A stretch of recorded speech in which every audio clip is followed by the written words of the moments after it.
ಬಾಹ್ಯಾಕಾಶ ಕ್ಷೇತ್ರದಲ್ಲಿ ಹಲವು ಹೊಸ ದಾಖಲೆಗಳಿಗೆ ಸಾಕ್ಷಿಯಾದ ನಮ್ಮ ಹೆಮ್ಮೆಯ ಭಾರತ ಈಗ ಮತ್ತೊಂದು ಇತಿಹಾಸಕ್ಕೆ ಸಾಕ್ಷಿಯಾಗಲಿದೆ. 41 ವರ್ಷದ ಭಾರತೀಯ ಗಗನಯಾತ್ರಿ ಶುಭಾಂಶು ಶುಕ್ಲಾ ಬುಧವಾರ ಸಂಜೆ 5:30ಕ್ಕೆ ಅಮೆರಿಕದ ಆಕ್ಸಿಯಾಮ್ ನೌಕೆಯಲ್ಲಿ ಅಂತಾರಾಷ್ಟ್ರೀಯ ಬಾಹ್ಯಾಕಾಶ ಕೇಂದ್ರಕ್ಕೆ ಪಯಣವನ್ನು ಬೆಳೆಸಲಿದ್ದಾರೆ. ಇದು 41 ವರ್ಷಗಳ ಬಳಿಕ ಭಾರತೀಯರೊಬ್ಬರ ಮೊದಲ ಅಂತರಿಕ್ಷ ಯಾತ್ರೆ, ಜೊತೆಗೆ ಮೊದಲ ಬಾರಿಗೆ ಭಾರತೀಯರೊಬ್ಬರು ಅಂತಾರಾಷ್ಟ್ರೀಯ ಬಾಹ್ಯಾಕಾಶ ಕೇಂದ್ರದೊಳಗೆ ಕಾಲಿಡುತ್ತಿದ್ದಾರೆ ಎಂಬ ದಾಖಲೆಗೆ ಕಾರಣವಾಗಲಿದೆ. ಹಾಗಿದ್ರೆ ಈ ಪಯಣ ಹೇಗಿರುತ್ತೆ, ಇದರ ಉದ್ದೇಶವೇನು, ಹಾಗೆ ಯಾರ್ಯಾರು ಶುಕ್ಲಾ ಜೊತೆ ಹೋಗ್ತಾರೆ, ಈ ಬಗ್ಗೆ ಎಲ್ಲ ಮಾಹಿತಿಯನ್ನು ನಿಮಗೆ ತಿಳಿಸಿಕೊಡ್ತೀನಿ. ನಾನು ನಿಮ್ಮ ಶಿವರಾಜ್ ಬಾಣಂಕಿ. ನೀವು ಸುದ್ದಿಯಾನದ ಸಬ್ಸ್ಕ್ರೈಬರ್ ಆಗೋದನ್ನು ಮರಿಬೇಡಿ.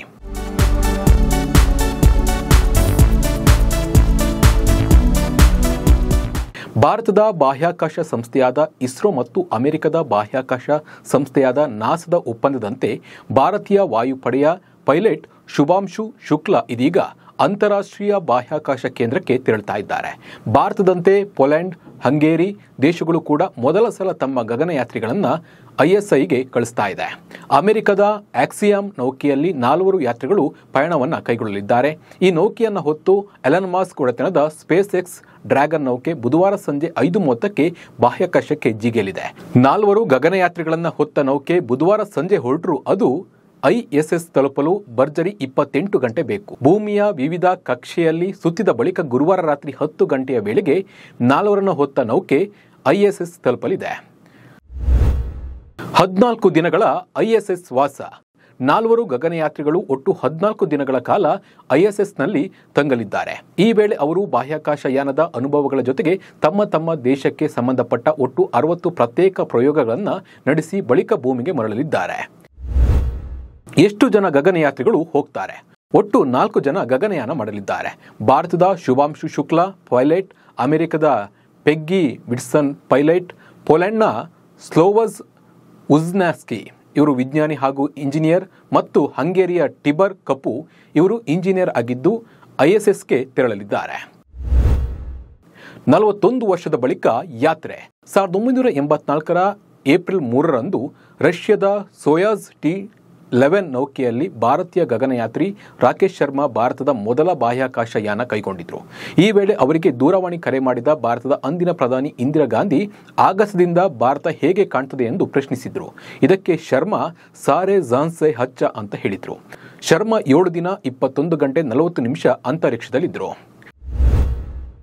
ಭಾರತಕ್ಕೆ ಪಯಣದ ಲಾಭವೇನು? 2027ರಲ್ಲಿ ಭಾರತ ಮಾನವ ಸಹಿತ ಗಗನಯಾನಕ್ಕೆ ಉದ್ದೇಶಿಸಿದೆ. ಈ ಯಾತ್ರೆಯ ಅನುಭವ 2027ರಲ್ಲಿ ಭಾರತದ ಯಾತ್ರಿಗಳಿಗೆ ನೆರವು ನೀಡಲಿದೆ. ಇದಲ್ಲದೆ ಆಹಾರ, ಪೋಷಕಾಂಶ ಮತ್ತು ಜೈವಿಕ ಪ್ರಯೋಗಗಳನ್ನು ಇದೀಗ ಶುಕ್ಲಾ ನಡೆಸಲಿದ್ದಾರೆ. ISSಗೆ ಹೋಗುತ್ತೆ ಹೆಸರುಬೇಳೆ ಕ್ಯಾರೆಟ್ ಹಲ್ವಾ. ಶುಕ್ಲಾ ತಮ್ಮೊಂದಿಗೆ ISSಗೆ ಹೆಸರುಬೇಳೆ ಹಲ್ವಾ, ಕ್ಯಾರೆಟ್ ಹಲ್ವಾ, ಮಾವಿನ ಹಣ್ಣಿನ ಮತ್ತು ಅನ್ನವನ್ನು ಕೊಂಡೊಯ್ಯಲಿದ್ದು ಸಹವರ್ತಿಯೊಂದಿಗೆ ಅದನ್ನು ಹಂಚಿಕೊಳ್ಳಲಿದ್ದಾರೆ. ಭಾರತೀಯ ತಿನಿಸು ಹೆಚ್ಚು ಖಾರ ಇರುವ ಕಾರಣ ಹೆಚ್ಚಿನ ವಸ್ತು ಕೊಂಡೊಯ್ಯಲು ಇವರಿಗೆ ಅವಕಾಶವನ್ನು ನೀಡಿಲ್ಲ. ಶುಕ್ಲಾ ಉಡ್ಡಯನಕ್ಕೆ 500 ಕೋಟಿ ರು ವೆಚ್ಚ. ISS ನೌಕೆಗೆ ಪಯಣದ ಸೀಟು ಕಾದಿರಿಸಲು ಮತ್ತು ಅದಕ್ಕೆ ಅಗತ್ಯವಾದ ವಿವಿಧ ರೀತಿಯ ಕಠಿಣ ತರಬೇತಿಯನ್ನು ಶುಭಾಂಶು ಶುಕ್ಲಾ ಅವರಿಗೆ ನೀಡಲು ಭಾರತ ಅಂದಾಜು 500 ಕೋಟಿ ರೂಪಾಯಿ ವ್ಯಯಿಸಿದೆ ಅಂತ ಹೇಳಲಾಗ್ತಾ ಇದೆ. ಕಾರ್ಗಿಲ್ ಯುದ್ಧ ನೋಡಿ ಶುಕ್ಲಾ ಸೇನೆಗೆ. ಉತ್ತರ ಪ್ರದೇಶದ ಲಕ್ನೋ ಮೂಲದ ಶುಕ್ಲಾ 1999ರಲ್ಲಿ ನಡೆದ ಪಾಕಿಸ್ತಾನದ ವಿರುದ್ಧದ ಭಾರತದ ಕಾರ್ಗಿಲ್ ಯುದ್ಧದಿಂದ ಪ್ರಭಾವಿತರಾಗಿ ಸೇನೆ ಸೇರಿದ್ರು. UPSCಯಲ್ಲಿ NDA ಪರೀಕ್ಷೆ ಉತ್ತೀರ್ಣರಾದ ಶುಕ್ಲಾ ಬಳಿಕ 2005ರಲ್ಲಿ ಅಂತಾರಾಷ್ಟ್ರೀಯ ರಕ್ಷಣಾ ಅಕಾಡೆಮಿಯಿಂದ ಕಂಪ್ಯೂಟರ್ ಸೈನ್ಸ್ನಲ್ಲಿ ಪದವಿಯನ್ನು ಪಡೆದರು. ಬಳಿಕ ಬೆಂಗಳೂರಿನ IIScಯಲ್ಲಿ ಏರೋಸ್ಪೇಸ್ ಇಂಜಿನಿಯರಿಂಗ್ನಲ್ಲಿ ಮಾಸ್ಟರ್ ಆಫ್ ಟೆಕ್ನಾಲಜಿ ಪದವಿಯನ್ನು ಪಡೆದರು. ಬಳಿಕ ಸೇನೆಯಲ್ಲಿ ಫ್ಲೈಯಿಂಗ್ ಬ್ರಾಂಚ್ಗೆ ಸೇರಿದ ಶುಕ್ಲಾರನ್ನ ತರಬೇತಿ ಬಳಿಕ ಭಾರತೀಯ ವಾಯುಪಡೆಯ ಯುದ್ಧ ವಿಮಾನದ ಪೈಲಟ್ ಆಗಿ ನೇಮಿಸಲಾಯಿತು. 2000 ಗಂಟೆಗೂ ಹೆಚ್ಚು ವಿಮಾನ ಹಾರಾಟದ ಅನುಭವ ಹೊಂದಿರುವ ಇವರು Sukhoi 30 MKI, MiG-21, MiG-29, Jaguar, ಹಾಕ್, ಡೋರ್ನಿಯರ್ 228, N-32 ವಿಮಾನ ಹಾರಿಸಿದ ಅನುಭವ ಹೊಂದಿದ್ದಾರೆ.